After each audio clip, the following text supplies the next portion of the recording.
Hi friends, happy Friday. Today I have another story from the Jesus Storybook Bible. This is the continuation of the stories we've been reading all week this week as we get ready for Easter. This story is called The Sun Stops Shining. "So, you're a king, are you?" the Roman soldiers jeered. "Then you'll need a crown and a robe." They gave Jesus a crown made out of thorns and put a purple robe on him and pretended to bow down to him.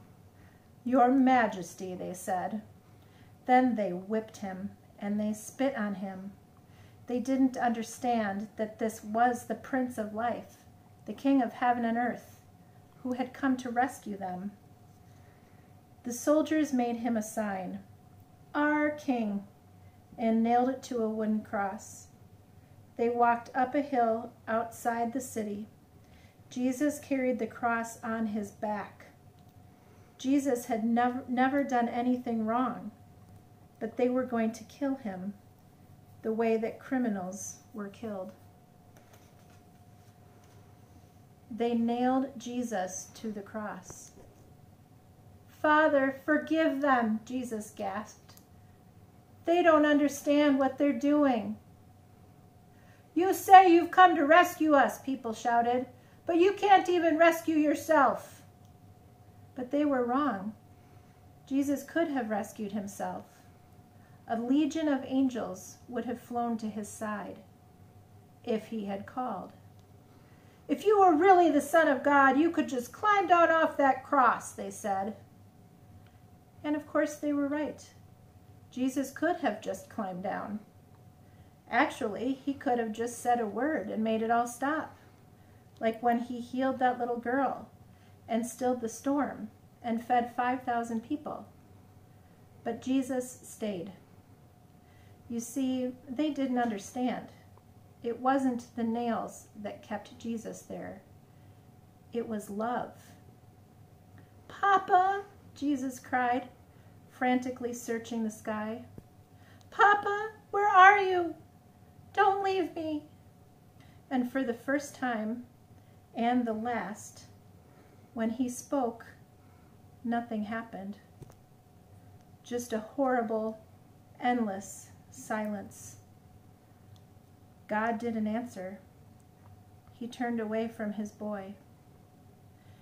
Tears rolled down Jesus' face, the face of the one who would wipe away every tear from every eye.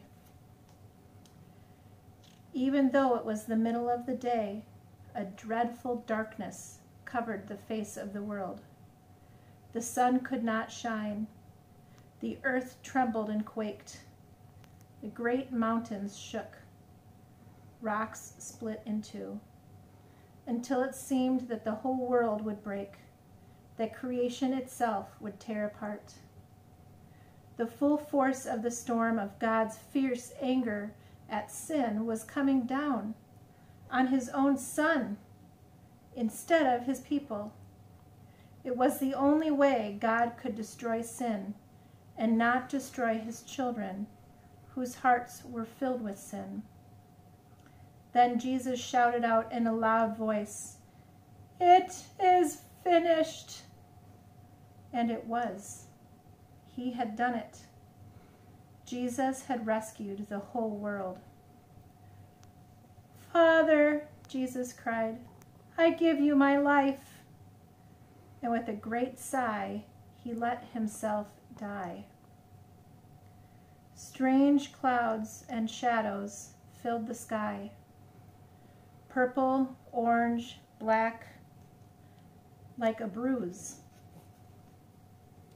Jesus' friends gently carried Jesus. They laid Jesus in a new tomb, carved out of rock. How could Jesus die? What had gone wrong? What did it mean? They didn't know anything anymore, except they did know their hearts were breaking. "That's the end of Jesus," the leaders said. But just to be sure, they sent strong soldiers to guard the tomb.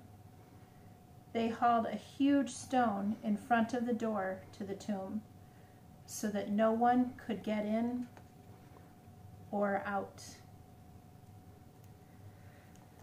That's the end of our story for today. We are going to actually have a story time on Sunday. We don't normally do stories on Sundays, but this coming Sunday is a very special day. So I'm going to do a story with you on Sunday. But I do have some questions about our story today.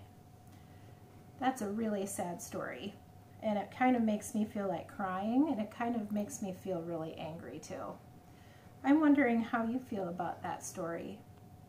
I think it's really important to talk with your family about your feelings and about your feelings with that story.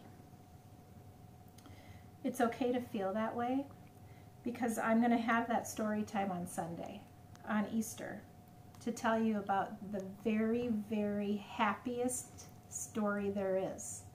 And that's the one that comes next in our Bible. So I'll see you on Sunday. Thank you for listening. Remember, Jesus loves you all the time, no matter what. Bye.